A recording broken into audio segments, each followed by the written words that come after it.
Olá, um excelente dia para você, que Deus abençoe a sua vida. Vamos ao nosso segundo vídeo da série A Caminhada da Oração. Ontem iniciamos aí falando a respeito da decisão de orar e de algumas dicas práticas para você poder ter o seu momento de oração e um momento bem agradável na presença do Senhor, um momento mais profundo. Eu quero aqui entrar hoje no primeiro utensílio que existia dentro do pátio do tabernáculo. Quando o sacerdote adentrava o pátio, o primeiro objeto pelo qual ele tinha que passar era o altar do holocausto, ou o altar de bronze, ou ainda outros chamam o altar de sacrifício. E nesse altar então ele imolava os animais, ele sacrificava os animais derramando o seu sangue, e a simbologia ali era a expiação dos pecados. Nenhum sacerdote poderia fazer mais nada dentro do pátio do tabernáculo sem primeiro sacrificar naquele altar, sem primeiro efetuar o derramamento de sangue. E a simbologia é que o derramamento de sangue de um animal inocente, um animal que não tinha nada a ver com os pecados do sacerdote, muito menos com os pecados do povo. Esse animal, uma vez sendo sacrificado, ele fazia a expiação, ele encobria os pecados tanto do povo quanto do sacerdote. E ali nós podemos entender, em primeiro lugar, que devocional, que oração nada mais é do que um tempo na presença do Senhor.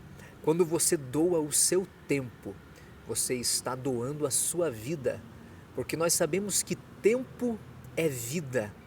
E a Bíblia também declara que nós devemos nos apresentar diante do Senhor em sacrifício santo, vivo e agradável ao Senhor.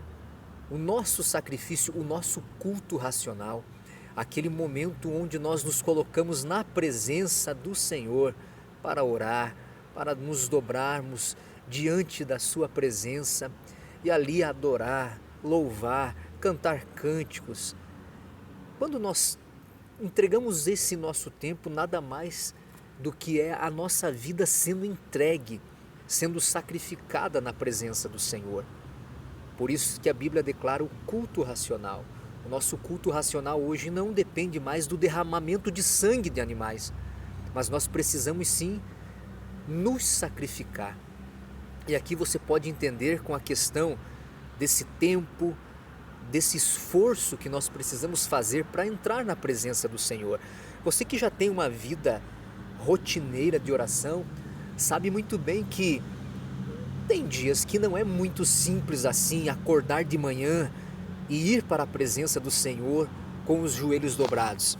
Você sabe muito bem que é necessário um sacrifício, que é necessário você levantar da cama mais cedo, que é necessário muitas das vezes você enfrentar a preguiça, você enfrentar de repente um dia que você acordou cansado, um dia que você não acordou muito bem, mas quando você mesmo assim vai para a presença do Senhor, você está sacrificando, você está colocando a sua vida no altar do Senhor.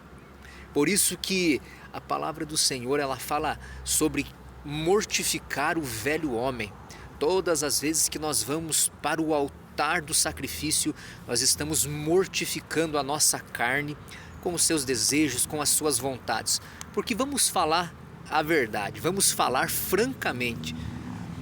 O nosso desejo é ficar na cama, o nosso desejo é assistir uma televisão, uma série, é ficar navegando nas redes sociais. Isso é do ser humano. Mas quando nós enfrentamos tudo isso, quando nós sobrepujamos tudo isso e vamos para um momento de oração, isso é sacrifício vivo, agradável a Deus. Então, a primeira coisa que eu queria frisar é que nós precisamos sim sacrificar o nosso tempo, sacrificar a nossa vontade, os nossos anseios, os nossos desejos, passar por cima da má vontade, da preguiça, da tristeza, do desânimo e mesmo assim orar, mesmo assim nos entregar na presença do Senhor. O sacerdote, quando se apresentava diante do altar, ele estava ali para fazer um sacrifício de expiação de pecados, para apresentar os pecados dele primeiramente, como diz lá em Hebreus, e também os pecados do povo. O simbolismo do altar do holocausto para a nossa vida nada mais é do que, em primeiro lugar, como eu falei, nos apresentar como sacrifício vivo ao Senhor, mas também apresentar os nossos pecados. E nesse segundo vídeo que fala da caminhada da oração, a tua oração precisa, antes de qualquer coisa, passar por esse momento de confissão de pecados. Isso está também lá na oração que Jesus nos ensinou como modelo, onde ele diz assim, que nós devemos orar ao Pai da seguinte forma: perdoa os nossos pecados, assim como nós perdoamos a quem nos tem ofendido. E aqui, no momento dessa oração, no momento dessa introdução para a caminhada da oração diária, o meu conselho é começar pedindo perdão pelos pecados. Mas assim, não de uma maneira abrangente, não de uma maneira superficial. Eu aprendi muito cedo, há mais de 20 anos, quem sabe, que pecado tem nome. E eu não posso jamais ser perdoado pelo Senhor apresentando o meu pecado de uma maneira superficial, de uma maneira generalizada. Existem pessoas que se achegam ao Senhor e nesse momento de se quebrantarem, nesse momento realmente de apresentarem os seus pecados, as suas falhas, a pessoa simplesmente generaliza. E ela diz assim no seu coração: olha, o Senhor conhece todos os meus pecados. E é mais ou menos assim a oração dela: Pai, perdoa todos os meus pecados em nome de Jesus. Amém. Mas eu acredito que não é essa a forma que devemos nos apresentar ao Senhor, pois pecado tem nome. O momento de se apresentar diante do Senhor, no início da nossa caminhada de oração, é um momento de quebrantamento, de contrição. A Bíblia diz que aquele que tem o coração quebrantado, ao coração contrito, o Senhor não despreza. Aquele que se apresenta com verdadeiro arrependimento, aquele que com pesar ele se apresenta diante de Deus e classifica os seus pecados por nome. E ele começa a dizer: Senhor, eu errei nisso, nisso e nisso. E ele começa a dar detalhes do seu pecado. Ele começa então a derramar os seus pecados na presença do Senhor. Pecado não é perdoado com o tempo. Existem pessoas que pensam: eu abandonei esse pecado.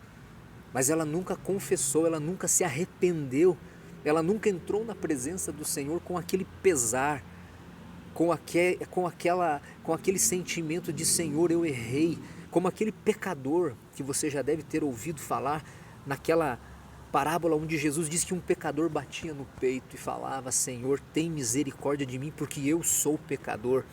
Enquanto que o fariseu, o religioso, simplesmente orava e imaginava que ele era melhor do que ninguém.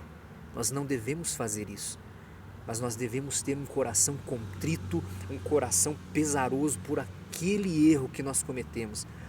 Então, nesse momento de pedir perdão, deixe o Espírito Santo moldar a sua oração. Peça para que o Espírito Santo te faça lembrar, quem sabe, de pecados ocultos que ainda não foram perdoados, muito menos que foram colocados e apresentados na presença do Senhor.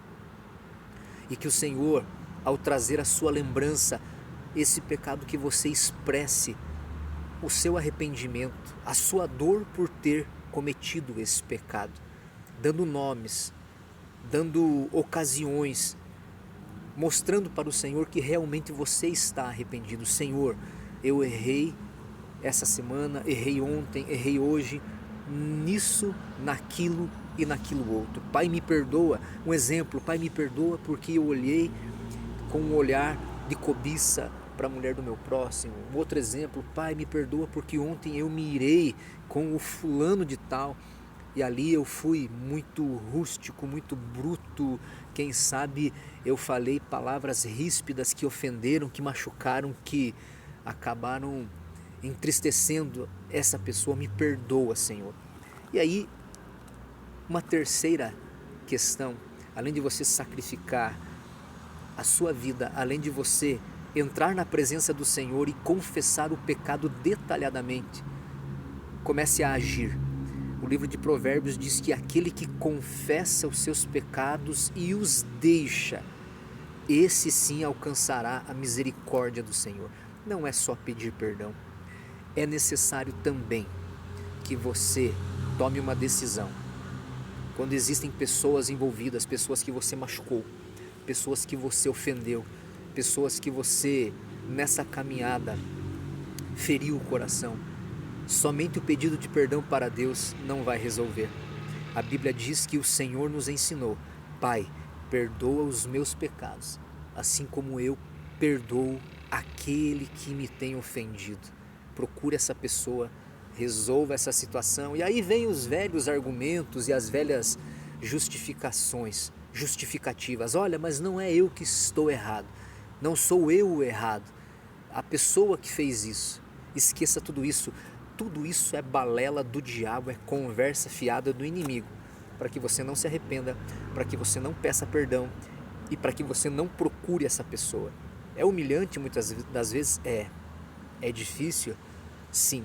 Não é fácil você se aproximar de uma pessoa que está magoada ou que você está magoado, mas crucifique o velho homem, se apresente na presença do Senhor, peça perdão e depois procure essa pessoa para que você possa liberar o seu perdão e também receber o perdão dela. Que Deus possa te abençoar. Lembre todos os dias, antes de mais nada, comece a sua oração pedindo perdão pelos seus pecados. O homem é pecador e o nosso Deus sempre é santo. Que Deus abençoe a sua vida, que Deus abençoe a sua caminhada de oração e até um próximo vídeo, se Deus quiser. Tchau, tchau.